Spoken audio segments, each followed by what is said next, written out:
Hoy vamos a conocer a fondo los 50 años de historia del Zoo Aquarium de Madrid, pero para ello primero hay que ponernos en contexto y remontarnos hasta 1774, cuando Madrid ya contaba con un parque de animales, el que más tarde se conocería como la Casa de Fieras en el Parque del Retiro.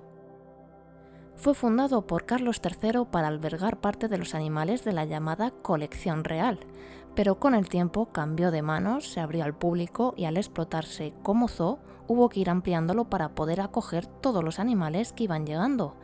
Pero aún así nunca fue espacio suficiente y ya desde 1930 se hablaba de trasladar el zoo a la Casa de Campo. Pero no fue hasta 1967 que el Ayuntamiento de Madrid aprobó el pliego de condiciones para la adjudicación por concurso público de la construcción y explotación del nuevo zoo. Se presentaron varios proyectos, pero finalmente el concurso lo ganó la empresa Zoo de Madrid Sociedad Anónima. Al mando estaba el ingeniero de caminos Antonio Lleó de la Viña y su empresa constructora Comilsa. Además contó con el asesoramiento del entonces director del Zoo de Barcelona, Antoni Llonch i Cuspinera. El desarrollo general del proyecto durante su primer año lo llevó a cabo el arquitecto catalán Jordi Mir Valls, pero al llegar la fase de ejecución, el proyecto pasó a manos del arquitecto Javier Carvajal y su colaborador Julián Colmenero. A Carvajal se le reconoce como el rey del hormigón en la historia de la arquitectura española del siglo XX, y así quedó patente en el zoo, donde se llegaron a utilizar 35.000 metros cúbicos de hormigón.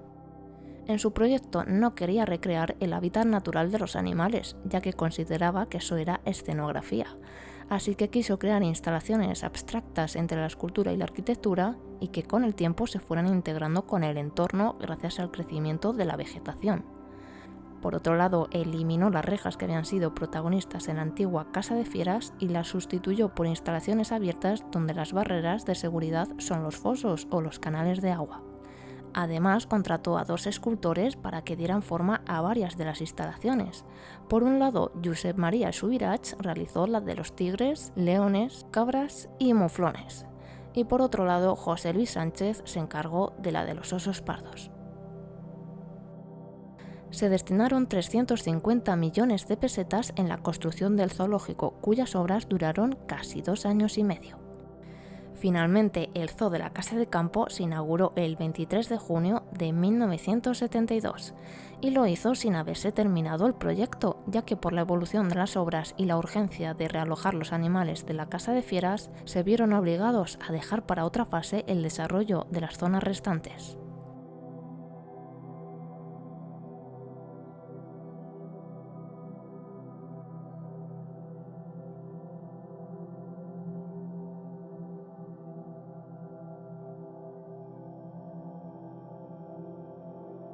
Para esa primera fase se ocuparon 16 hectáreas de las 20 que el ayuntamiento había cedido y se realizaron 4 de las 5 áreas que había proyectadas para la ordenación del zoo.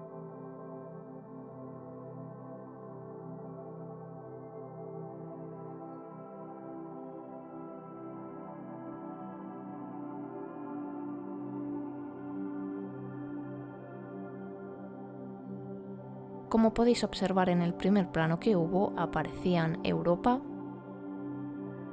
Asia, África y Australia, indicándose que en una segunda fase se construirían las zonas de Norteamérica y Sudamérica, que nunca han llegado a existir como tal, pero el zoo siempre ha tenido especies americanas repartidas por las distintas zonas. Lo que sí podemos ver en la leyenda es que especificaban que algunas de las instalaciones proyectadas serían un delfinario acuario, una isla de monos y un aviario, aunque ya veremos que al final no se llevó a cabo todo lo que tenían previsto. El zoo tenía un trenecito que recorría el parque y que aún existe a día de hoy. Pero también contaba con el llamado Crucero de la Selva, un canal de 9 metros de ancho y 500 metros de longitud por el que navegaban unas barcas con capacidad de hasta 25 personas. Y como curiosidad, quisieron homenajear a la Casa de Fieras y para ello hicieron una reproducción exacta de su antiguo aviario para albergar las rapaces del zoo. Aunque con el tiempo ha surgido una leyenda que dice que es la misma jaula de la Casa de Fieras, pero ya veis que el zoo desde su inauguración se encargó de explicar su verdadero origen. Y antes de pasar a la evolución del zoo, aquí tenemos su primer logo que se usó durante las primeras décadas. Y ahora sí, cambiamos de año y nos vamos a agosto de 1973, donde encontramos ya la primera novedad, que fue el llamado Zoo Chico, o lo que actualmente se conoce como la Pequeña Granja. En diciembre de 1978 se produjo un hito que marcaría la historia y el devenir del zoo. El gobierno de China regaló 2 osos panda a los reyes de España, y estos a su vez los cedieron al Zoo de Madrid. Los osos panda se llamaban San San y Sao Sao, e inicialmente ocuparon la instalación de los lobos, hasta que meses después inauguraron su nueva instalación, que costó 6 millones de pesetas y contaba con un jardín de 800 metros cuadrados.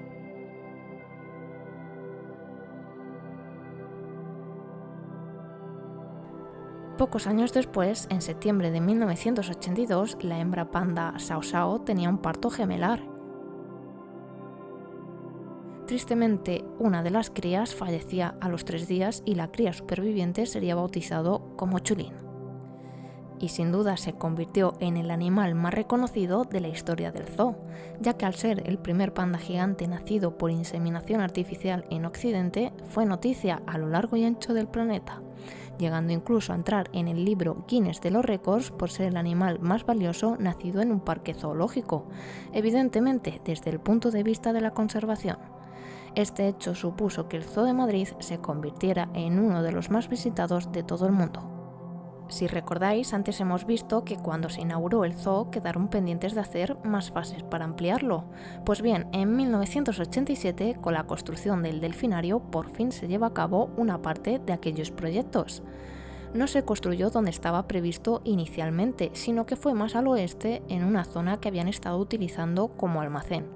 Se abrió al público el 7 de agosto, pero hasta el 29 de septiembre no se inauguró de manera oficial.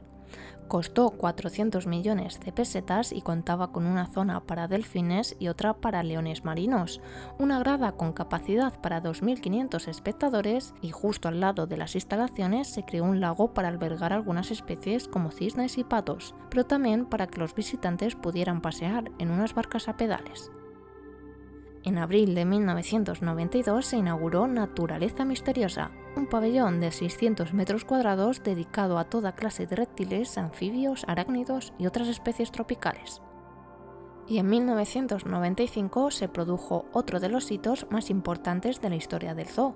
Se construye un acuario con forma de pirámide de cristal de 2.000 metros cuadrados de extensión repartidos en 2 plantas, y costó más de 1.000 millones de pesetas, convirtiéndose así en el primer acuario marino tropical de España. Con esta novedad, el zoológico dejó de conocerse como Zoo de la Casa de Campo para pasar a llamarse Zoo Aquarium de Madrid, y cambió por primera vez su logo, siendo sus protagonistas un oso panda y un tiburón. Poco después, el 29 de abril de 1996, muere Chulín a los 13 años por un colapso. Al ser un animal tan emblemático y querido por los visitantes, su muerte causó gran impacto, y quisieron homenajearle con un monumento que se financió con donaciones de todo aquel que quiso participar.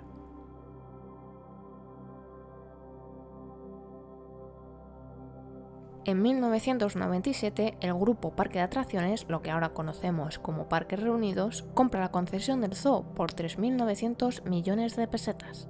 Este cambio supuso una actualización en la imagen del zoo, que volvió a cambiar su logo, siendo esta vez un elefante el protagonista del mismo. En 1998 se estrenaron las exhibiciones de vuelo, y para ello modificaron el antiguo logo que se situaba cerca del delfinario para poder realizar las exhibiciones, añadiendo una pasarela y un pequeño graderío, aunque con el tiempo terminarían sustituyendo el agua por una pradera de césped. Después hubo que esperarse hasta 2005 para volver a contar con una novedad grande. En este caso fue la construcción de Sombras de Borneo, un nuevo recinto para orangutanes y gibones. En 2007, y después de 11 años sin osos panda tras la muerte de Chulín, el gobierno chino cede una nueva pareja de pandas gigantes al zoo, el macho Binxin y la hembra Huazuiba. Se les ubicó en el mismo lugar en el que vivieron los anteriores osos panda, pero se renovó por completo las instalaciones, dotándolas de todo tipo de dependencias para facilitar su cuidado y con una residencia de invierno y otra de verano en las que se trató de imitar su hábitat natural. Y precisamente la residencia de verano es la famosa pagoda con la que se intentó recrear el estilo oriental. El área total mide unos 2.500 metros cuadrados.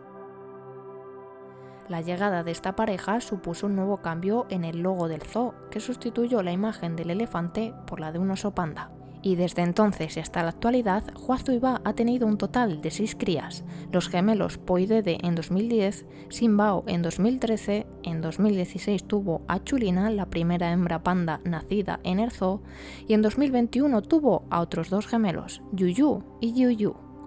Todos ellos, cuando tienen entre 3 y 6 años, son trasladados a una reserva natural en Chengdu, China, como parte del programa de conservación de la especie. Y volvemos a la línea temporal. Nos habíamos quedado en 2007 y ahora viajamos hasta 2013, cuando se estrena la nueva pradera africana, un área de 3.125 metros cuadrados que se logró gracias a unificar varios espacios. En medio tiene el Mirador de la Sabana, una amplia cabaña de madera a la que se accede desde una pasarela de 63 metros de longitud y 3 metros de altura. En 2015 se vuelve a cambiar el logo conservando el mismo concepto pero dejándolo solo con 2 tonalidades de azul para simplificar y darle más coherencia. En 2017 cierra Naturaleza Misteriosa.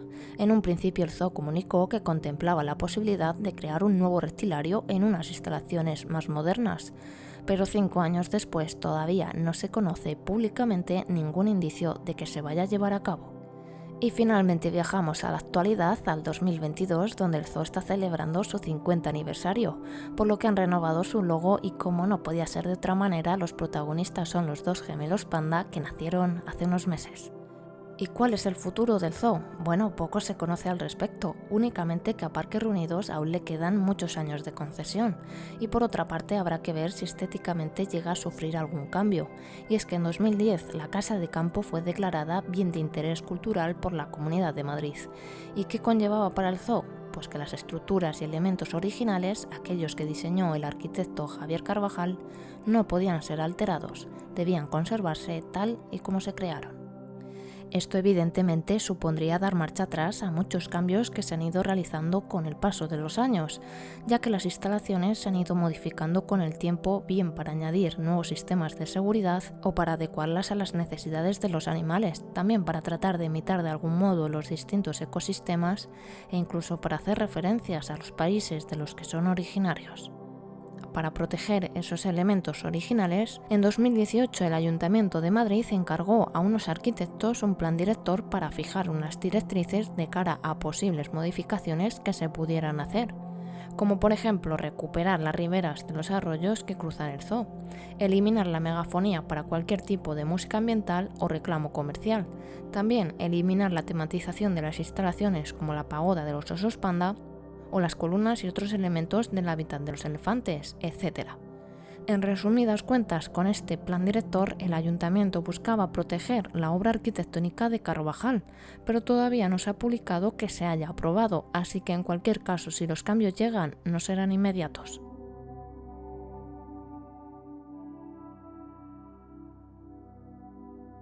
Y hasta aquí este resumen de la historia del Zoo Aquarium de Madrid, un viaje de 50 años a través de la evolución, los recuerdos y los acontecimientos más importantes de uno de los lugares más emblemáticos de Madrid.